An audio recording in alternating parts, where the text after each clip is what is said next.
সন্তানদেরকে রাস্তায় গুলি করবে, হত্যা করবে, আর আপনারা ঘরে থাকবেন, এটা হতে পারে না। আপনারা আসেন, আমরা আমাদের সাথে আছি ইনশাআল্লাহ। আবু সাঈদের হাতে কোনো অস্ত্র নেই, ওর হাতে কোনো লাঠি নেই, ও একটা মেধাবী ছাত্র, ওর কোনো সন্ত্রাসীর কোনো তালিকা ওর নামে নেই। সেখানে ঠান্ডা মাথায় ওর বুকের ভিতরে একটা নয় কয়েকটা গুলি করে পাখির মতো লুটিয়ে ফেলে হয়েছে। আর সেটা আমরা বসে বসে দেখব, আর সেটা আমরা সহ্য করব? এটা হতে পারে না, হতে দেওয়া যায় না। এর প্রতিবাদে রাস্তায় নামতে হবে। খুনিদের বিচার বাংলার জমিনে করতেই হবে। শুধু তাই, তাদের বক্তব্যের কারণে আজকে এই হত্যাযজ্ঞ বাংলাদেশে ঘটেছে। আপনারাই আপনাদের সন্ত্রাসীদেরকে উচকিয়ে দিয়ে আমার নিরীহ ছাত্রদের উপরে, ছাত্রীদের উপরে গুলি করে, রান্না চালিয়ে, তাণ্ডব চালিয়ে বাংলার ইতিহাসকে কলঙ্কিত করেছে। আমরা এই দেশের মাটির জন্মগ্রহণ করেছি, আমরা এই দেশের সন্তান, আমরা এই দেশেই থাকবো। সন্ত্রাসীদেরকে বাংলার জমিন থেকে উৎখাত করে ছাড়বো ইনশাআল্লাহ। হকের সকলকে আহ্বান করব, আসেন আজকে বুদ্ধিজীবী, শিক্ষাজীবী, রাজনৈতিক যত পেশার নেশা যারা আমরা বাংলাদেশে বসবাস করি, আমরা এই অন্যায়ের বিরুদ্ধে, এই অন্যায়ের হত্যার প্রতিবাদে, এই জালিমদের বিরুদ্ধে একসঙ্গে যদি ঝাঁপিয়ে পড়ি, ওরা বাংলার জমিনে থাকার সুযোগ পাবে না ইনশাআল্লাহ। এই আহ্বান আমি সকলকে করছি, আসেন। আজকে বাংলাদেশে যে তাণ্ডব চলেছে, যে হত্যাযজ্ঞ চলেছে, যে নৈরাজ্যতা চলেছে, যে অবিচার চলেছে, যে গুন্ডামি চলেছে, যে সন্ত্রাসী চলেছে, এবং আমার নিরীহ আমার ছেলেদেরকে যেভাবে নির্বিচারে পাখির মতো গুলি করে যেভাবে হত্যা করা হয়েছে, এটা দেখে কোনো সাধারণ যার ভিতরে একটু মানবতা রয়েছে কখনোই সে ঘরে ঘুমাতে পারে না। তারই অংশ হিসেবে আজকে আমরা রাজপথে এসেছি। আজকে আমার ছেলেদেরকে, আমার মেয়েদেরকে আজকে ওরা নির্বিচারে পাখির মতো গুলি করে হত্যা করবে। আমি বিশেষ করে আমার ছেলেদের, আমার মেয়েদের গার্জিয়ানদেরকে, অভিভাবকদেরকে বলবো, সাথে সাথে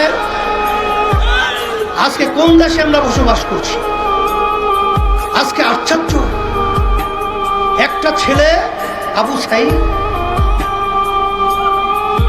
শুধু তাই নয়, আজকে আওয়ামী লীগ স্বঘোষিত প্রধানমন্ত্রী, কারণ বাংলাদেশের জনগণের ভোটে তো সে প্রধানমন্ত্রী হয় নাই। আর এই সরকার তো বাংলাদেশের জনগণের ভোটে সরকার নির্বাচিত হয় না। আজকে তার থেকে সুন্দর মায়া কান্নার শব্দ শোনা যায়। কিন্তু আপনি এবং আপনার সেক্রেটারি জেনারেল দলীয়, শুধু তাই নয়, বাংলাদেশের ইতিহাস আজ পর্যন্ত ইউনিভার্সিটি সহ শিক্ষাঙ্গন কোনো ক্যাম্পাসে আজ পর্যন্ত কোনো সংবিধান আইন নেই। সেখানে পুলিশ প্রশাসন তারা নির্বিচারে ছাত্রদেরকে, ছাত্রীদেরকে মারবে।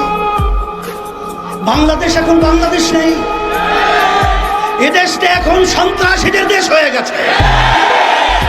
এখন আমরা দেশের ভিতরে বসবাস করার মতো উপযোগী কোনো রাষ্ট্র বলতেই দেশে নেই। এখন আমরা কোথায় যাব?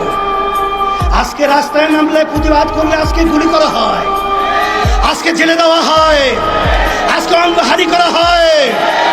এখন আমাদের দেশ ছেড়ে আমরা ভারত যাব? আমরা কি ইউরোপ এবং বিভিন্ন অন্যান্য দেশে আমরা নাগরিক হব? না।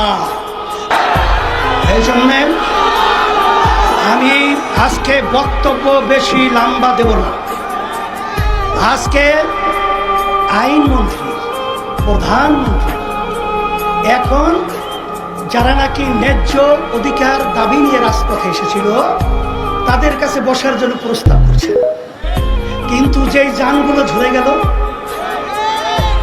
যেই মায়ের কোল খালি হলো, সেই সন্তান আজকে মা এতিম হলো, আজকে মা সন্তান হারা হলো, সেই সন্তানদের কি বিচার হবে? তাদেরকে কিভাবে ফেরত দেওয়া হবে? না, ওটা সংস্কার হবে। তাদের পক্ষে তো আমরা আগেও ছিলাম, কিন্তু আজকে আমার প্রশাসন ভাইদেরকে বলবো, কোন হৃদয়বান মানুষ যার একটু বিবেক রয়েছে, সে তার গুলি নিয়ে তার সন্তানের বুকে গুলি করতে পারবে? তাহলে এই নরপিশাচ, তুই আমার সন্তানদের বুকে কেন গুলি করলি? তাহলে বুঝা গেল তোরা প্রশাসনের নামে কলঙ্ক।